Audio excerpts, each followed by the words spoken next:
पत्रकार राजकुमार भारती का सभी को नमस्कार। इस वक्त मैं बल्लभगढ़ में मौजूद हूँ। समाज की रीमा सोनी जो हर आँख की एक किरण बन चुकी है, उज्ज्वल किरण, और आज उनके मान सम्मान में कोई भी व्यक्ति पीछे नहीं रहता। हर व्यक्ति हर जिले से, हर तहसील से, हर ब्लॉक से सोचता है कि क्यों ना एक बार रीमा सोनी को हमारे शहर में बुलाया जाए। तो आज विनोद जी ने जो है रीमा सोनी के स्वागत के लिए यहाँ बुलाया और हम आए। उसके साथ साथ तो है हमने बल्लभगढ़ में एक बहुत बड़ी हस्ती के दर्शन करने को मिले और नाम भी बहुत अच्छा है, जितेंद्र। जितेंद्र का अर्थ बहुत बड़ा होता है और जितेंद्र जी हमारे साथ में है। भाई साहब भी यूपी से साथ ही हैं क्या आप लोग? तो भाई साहब भी हैं। तो इधर महेंद्र जी हैं, बड़े हाय, क्या बात है, मुस्कुराते रहते हैं। रीमा सोनी है हमारी छुई हुई गुड़िया। धन्यवाद। तो जानना चाहूँगा कि आज जिस समाज में, और इधर आरमन जी को जरूर दिखाएं जी, आर.डी. बर्मन, एक अपनी एक पहचान है जी। Oh sorry R D. Varma, R D. Burman और आर.डी. वर्मा, बस ये दो ही हुए हैं आर.डी. के नाम से। तो वर्मा जी हैं, इनका एक बहुत अच्छा संगठन चला हुआ है समाज को लेकर के, और अभी यहाँ जो मन से इनकी तारीफ सुनी गई तो दिल करा क्यों ना इनसे दो चार सवाल जलेबी की तरह सीधे किए जाए। और जब व्यक्ति समाज के लिए उठता है, समाज के लिए आगे बढ़ के अपने कार्य करता है, समाज को लेकर के अपने तन मन धन के साथ आगे बढ़ता है, उस व्यक्ति को राजकुमार भारती सल्यूट करता है। क्योंकि समाज और धर्म दो ही एक ऐसे पहलू हैं जो आपको, आपके परिवार को, समाज को आगे बढ़ा सकता है। तो जितेंद्र भाई, आप कहाँ से हैं? मैं आगरा, उत्तर प्रदेश, ब्रज की धरा, ब्रज की पावन भूमि, राधे राधे। अरे वाह, आपका एक कोई संगठन है, जरा उस संगठन से परिचित हैं आप? एक संगठन बनाया, वो आप ही का संगठन है, पूरे समाज का संगठन है, मेरा संगठन नहीं, हम सबका संगठन है। उसका नाम है राष्ट्रीय स्वर्णकार राजनीतिक भागीदारी मंच। आपको मंच में ही राजनीतिक की खुशबू आ गई होगी। तो हम लोग 2021 से निकले हैं। 2021 से निकलने के बाद केवल 3 साल बाद 2024 से हमने मंच की संरचना करी, और ये समाज का सहयोग है कि 120 जिलों में मैं स्वयं जाके आया, 9 प्रदेशों में मैं स्वयं जाके आया, मैं लोगों से मिला। तो सबसे ज़्यादा जो स्वर्णकार समाज को ज़रूरत थी वो राजनीति की थी। क्योंकि काशीराम जी कहते हैं, भीमराव अंबेडकर जी कहते हैं, जिस समाज का राजनीतिक अस्तित्व मिट जाएगा उस समाज ही मिट जाएगा किसी दिन कागजों से। तो राजनीतिक भागीदारी चिंतन के साथ हम लोगों ने कार्य किया, उत्तर प्रदेश से आरंभ किया, और उत्तर प्रदेश में 2022 में राष्ट्रीय स्वर्णकार राजनीतिक भागीदारी मंच के सहयोग से, प्रयास उनके भी थे, 2 विधायक हमारे बने। और ये बिगुल हमने राष्ट्रीय स्तर पर छेड़ दिया है कि हम लोगों को पार्षद से लेकर सांसद तक बनाना है, खुद बनना है, और अपनी आवाज़ को संसद भवन, विधानसभा से उठाना है। क्योंकि जो आवाज़ हमारी दबाई गई, क्योंकि हम तो स्वर्णकार हैं, प्रभु को सुशोभित करने का कार्य भी हम ही करते हैं, तो अब सदन को भी सुशोभित करने का कार्य अब स्वर्णकार समाज करेगा। बहुत अच्छी बात है, बहुत अच्छे विचार है। लेकिन पूछना चाहूँगा कि राजनीति आप कौन से सत्र की करना चाहते हैं? राजनीति कौन से सत्र की करना चाहते हैं? शासन में हिस्सा लेना चाहते हैं या सामाजिक राजनीति करना चाहते हैं? क्योंकि समाज आज खंड खंड होता जा रहा है। मैं मनोबल नहीं तोड़ूंगा, लेकिन कहूँगा कि समाज खंड खंड होता जा रहा है।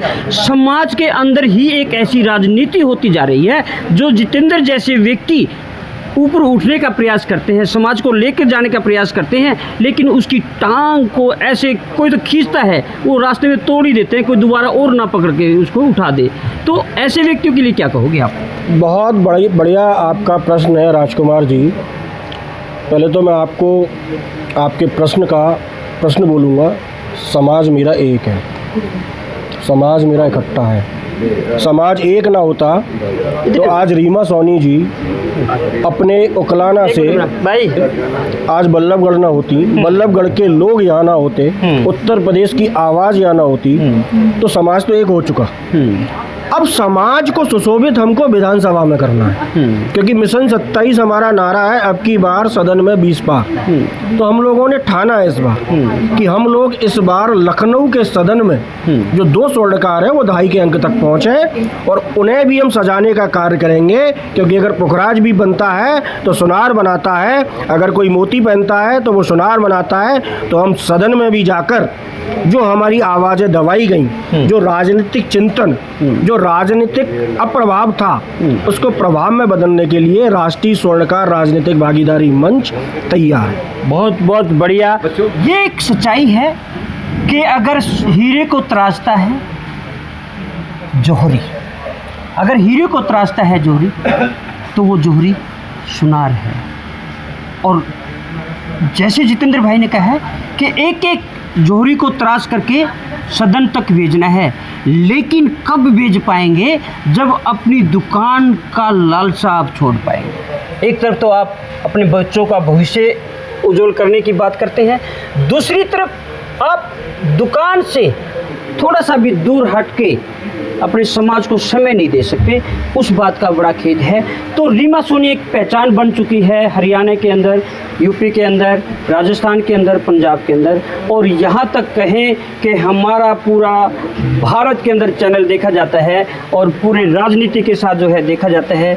हरियाणा के तो तकरीबन हर राजनेता मेरे चैनल के जुड़ा हुआ है और बड़ी बारीकी से देखता है। जब रीमा सोनी ने कदम रखा राजनीति में, इलेक्शन लड़ने की बात आई, तो पूरा समाज ने वो कर दिखाया जो किसी भी सरकार के लिए बहुत बड़ा डर था। और आज हर व्यक्ति रीमा सोनी को अपने मंच पर बुलाना चाहता है। लेकिन रीमा सोनी, हम एक बात आपसे पूछना चाहेंगे बेटा, कि जिस वक्त आपने इलेक्शन फाइट किया, आप विजय हुए, उसके बाद पहले तो पता नहीं क्या क्या आए थे, उसके बाद आपको हाईजैक किया जा रहा है, ऐसा संशय समाज लगा रहा है, क्योंकि भिन्न भिन्न पार्टियां आपके पास आ रही हैं, आपका स्वागत भी कर रहे हैं, अपने पास अपने मंच पे भी बुला रही हैं। तो पलड़े तुल चुके हैं, लोग कयास लगा रहे हैं रीमा सोनी किधर जाएगी। आज इस मंच से आप बताना उचित समझे तो बताएं कि आपका कोई और भी रास्ता है या आप इसी रास्ते पर रुके रहेंगे। देखो, सबसे पहले तो मैं उन लोगों को एक बात क्लियर कर देना चाहती हूँ कि जिन लोगों ने मुझे आशीर्वाद दिया उनका धन्यवाद जरूर बनता था। उकलाना की जनता ने मुझे आशीर्वाद दिया, उनका भी मैंने धन्यवाद किया, क्योंकि जब देखो हम किसी बेटे की शादी करते हैं तो उसको कन्यादान के रूप में आशीर्वाद सभी देते हैं और हम उनका धन्यवाद सबका भी करते हैं। तो मैंने भी जस्ट एक सबका धन्यवाद किया है। और मेरा ऐसा कोई डिसीजन नहीं है कि इस पार्टी में जाना, उस पार्टी में जाना।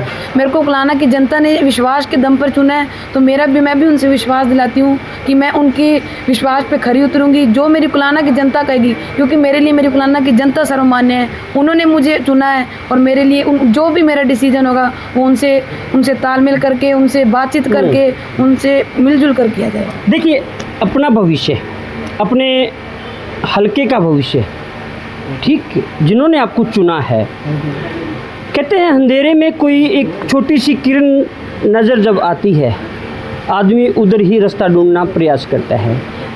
तो ये मेरा एक अच्छा सा प्रश्न है आपके लिए, भविष्य कहाँ लगता है आपको, निर्दलीय रहने में या किसी पार्टी के साथ जाने में? पहली बात तो देखो, जो ताकत जनता की आवाज़ में है वो किसी पार्टी के सिंबल में या किसी पार्टी में नहीं है।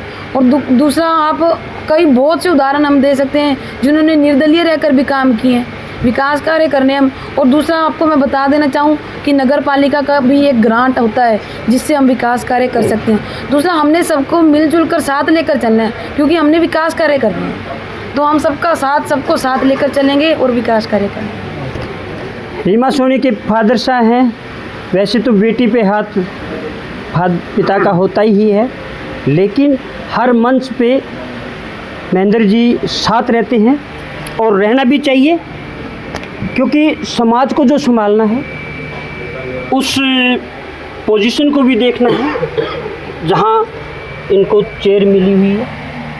तो लगता है आपको निर्दलीय रह कर के बिटिया अपने एरिया का बहुत ज़्यादा विकास कर पाएगी?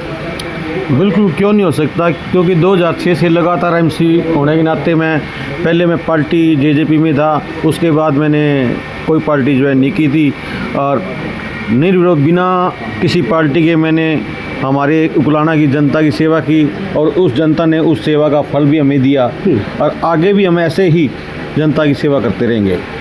बहुत बहुत धन्यवाद महेंद्र जी। और मैं आपके चैनल के माध्यम से एक और कहना चाहता हूँ कि आज बल्लभगढ़ की जो हमारे समाज की जो रीढ़ की हड्डी है, विनोद जी सोनी जी हैं, इन्होंने बहुत प्रयास हमारे को 2-3 दफ़ा टाइम दिया। मैं इनसे हाथ जोड़ के इस चीज़ की माफ़ी मांगूंगा कि टाइम देने के बाद मैं इनके समय पे नहीं आन पाया।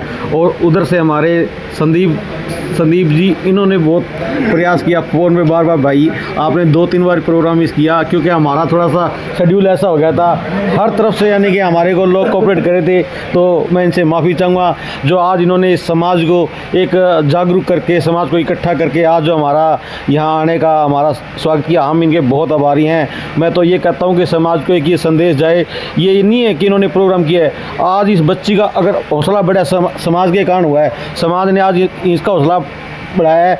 ये चीज़ें देखकर और भी बच्चे आगे आएंगे और वो भी ये चाहेंगे कि हमारा भी हर तरह से अलग अलग समाज, हर ज़िले से हमारे समाज के इसी तरह प्रोग्राम करते रहें। मेरे चैनल की तरफ से आपकी गलती माफ़, मेरे चैनल की तरफ से ये गलती माफ़, क्योंकि व्यवस्था में ही रहना पड़ता है। आपकी व्यवस्था थी, देख रहे हैं, पूरा चैनल देख रहा है, पूरा समाज देख रहा है कि रीमा सोनी आज यहाँ है तो कल वहाँ है। तो कोई भी ऐसी गलती नहीं हुई है आपसे, ये व्यवस्था के अनुसार डलना पड़ता है। तो आर.डी. वर्मा जी हमारे बहुत अनुज है, अजीज है और हर व्यक्ति को जो है बड़े गौर से देखते हैं, बड़े गौर से पढ़ते हैं और समाज की हर गतिविधि पर बहुत बारीकी से ध्यान रखते हैं। सर, आज रीमा सोनी एक पहचान बन चुकी है समाज की और उस पहचान के अंदर रीमा सोनी ने जो अपना रुतबा, जो अपनी जगह बनाई है, तो इस जगह को बनाए रखने तक विनोद भाई आपका है, विनोद भाई अब उस पहचान को बनाए रखे समाज को और आगे क्या कदम उठाने चाहिए? देखिए, रीमा सोनी का जो इलेक्शन हुआ ये कोई साधारण इलेक्शन नहीं था। इलेक्शन तो आज तक बहुत हुए, लेकिन इस इलेक्शन ने सबके कान खड़े किए। सीआईडी विभाग के भी मेरे पास कई लोग मेरे मित्र हैं, उन्होंने बार बार मुझे पूछा भाई ये रीमा कौन है जिसने इतना तहलका मचा रखा है। आज तक ऐसा इलेक्शन ही नहीं देखा गया कि पूरी सरकार जहाँ झोंक रखी है और वहाँ पे ये बिटिया इतने भारी मतों से जीत के इसका आना, ये कोई छोटी बात नहीं है। हमें तो इसमें हमारा पूरे सवनकार समाज का एक वो सपना इसमें आ रहा है कि भाई ये बिटिया, अभी इसकी उम्र ही क्या है, ये पार्लियामेंट तक जाएगी और इसमें कोई शक नहीं, भगवान इसको लंबी आयु दे। अगर पूरा समाज हमारा इसी तरह संगठित होके, जैसा जोर उकलाना में लगाया, इस तरह से अगर इसके साथ जुड़ा रहा तो कोई बड़ी बात नहीं है कि ये पार्लियामेंट में पहुंचेगी। स्टार पे स्टार लगते बिल्कुल लगते चले जाएंगे और ये हमारे पूरे समाज के लिए एक बहुत ही बड़ी और अच्छी बात होगी। और क्यों ना हो, आज तक हमारा प्रतिनिधित्व था ही नहीं राजनीति में। अरे भाई अब लेंगे हम, तभी तो आएंगे ना जब हम पूरे संगठित होकर लड़ेंगे। अच्छा वर्मा जी, एक छोटी सी बात आपके मुँह से मैं सुनना चाहूँगा कि जीत बिटिया का भाग था, उसका कर्म था, जीत वहाँ की जनता की थी, उन्होंने इनको चाहा था, उनके पिताजी की बड़ी जो है प्रशंसा थी, वहाँ उन्होंने काम किया था। क्या आज समाज को किसी भी सरकार को या किसी भी पार्टी को लेकर के कटाक्ष करने चाहिए या नहीं करने चाहिए? नहीं, कटाक्ष बिल्कुल नहीं करने चाहिए। देखिए, उस समाज का भी रिस्पेक्ट है सारे का, और उस इलाके की जो जनता ने जो किया ना जी कोऑपरेट, उनके बिना ये नहीं हो सकती ना सफलता। मैं माफ़ी चाहूँगा, शायद मैं नहीं बता पाया। जैसे हमारे ग्रुपों में बोलते हैं ना, घुटने टिका दिए, फलाना हो गया, ये हो गया, क्या इस तरह के शब्दों का इस्तेमाल करना चाहिए किसी सरकार के खिलाफ? बिल्कुल नहीं करना चाहिए। इस तरह के शब्द तो बिल्कुल नहीं होने चाहिए। एक सभ्य समाज की कोई भाषा ही नहीं है, कभी नहीं कहना चाहिए इस तरह का। बहुत बहुत धन्यवाद वर्मा जी, आपने बहुत अच्छे शब्दों में जो है समाज को एक चित्र दिखाया। आज क्या समझ करके अभी कह रहे थे कि बार बार आपने समय लिया था, ऐसा कौन सा जुनून था आपके अंदर जो बार बार जो संदेश भेजते गए, आप उनसे समय लेते गए, समय बदलता गया और आज आखिर जो है आपके प्रांगण में जो है रीमा बिटिया पहुंची है, साक्षात लक्ष्मी रूप है। ठीक है, क्या कोई सपने में कोई ऐसी कहानी आपने देख ली थी या किसी ताकत ने आपके ऊपर प्रेशर डाला कि बुलाना ही ज़रूरी है, ऐसा क्या हुआ था? आपकी बात सच है। एक बार मुझे सपना दिखाई दिया जिसमें माता लक्ष्मी देवी वो कह रही हैं कि मैं तुम्हारे घर आने वाली हूँ और मेरे लिए रास्ता बनाओ, मेरे लिए तरीका बनाओ। तो ये रीमा देवी, रीमा बिटिया जो आई हैं आज, ये साक्षात लक्ष्मी हैं और इनके यहाँ पधारने पे मैं लाख लाख धन्यवाद करता हूँ। और मैं ये भगवान से प्रार्थना करता हूँ ये दिन दूनी रात चौगनी तरक्की करें। तो दिन रात जो है तरक्की करते रहे। एक लाइन है जी सर, बिल्कुल सर, बिल्कुल कहेंगे आप। मैंने विनोद जी से परसों पूछा टेलीफोन करके, मैंने कहा भैया आप ये जो रीमा जी का आपने प्रोग्राम बनाया ये आपकी रिश्तेदारी में है क्या? इन्होंने कहा बिल्कुल, सबसे बड़ी रिश्तेदारी ये है कि हमारे समाज की बेटियां है, जिसने इतना बड़ा कारनामा करके दिखा दिया, हमारी समाज की बेटी है। मेरे दिल में एक पूरी तमन्ना से मैं करना चाहता हूँ उसको यहाँ बुला के सम्मानित करूँ, ये इन्होंने मुझे कहा। ये मेरी अभिलाषा थी कि ऐसी बिटिया जो जिसने समाज का नाम रोशन किया है, एक बार उसको गर्व के साथ सम्मानित करना चाहिए, देखा भी जाए, देखा भी जाए। तो क्यों ना देखेंगे, क्यों ना गर्व होगा हमें, क्यों ना अभिमान होगा हमें अपने बच्चे पे, होना भी चाहिए। रीमा सोनी ने एक छोटा सा इलेक्शन, ज़्यादा बड़ा नहीं था, एक पंचायती इलेक्शन था, ज़्यादा बड़ा नहीं था, लेकिन इस इलेक्शन ने समाज के उन व्यक्तियों को भी वहाँ ले जा कर के खड़ा कर दिया, समाज के अंदर एकता भरने का काम कर दिया। कोई ये छोटी बात नहीं थी। चुनाव पीएम के भी हुए, सीएम के भी हैं, लेकिन ये चुनाव पूरे भारतवर्ष में एक अजीब चुनाव बन के रह गया। और इस चुनाव ने रीमा सोनी का जो कद बड़ा किया है वो रीमा सोनी का नहीं, वो रीमा सोनी के समाज का है। आज रीमा सोनी को हर व्यक्ति अपने नज़दीक से, अपने प्यार से, अपने मान सम्मान से अपने घर बुला करके खुश होता है। तो ऐसी रीमा सोनी हर घर में पैदा करनी चाहिए।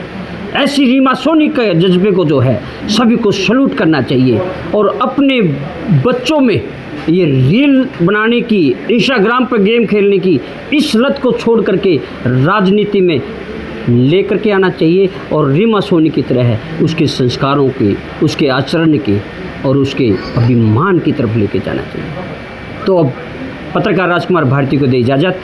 नमस्कार।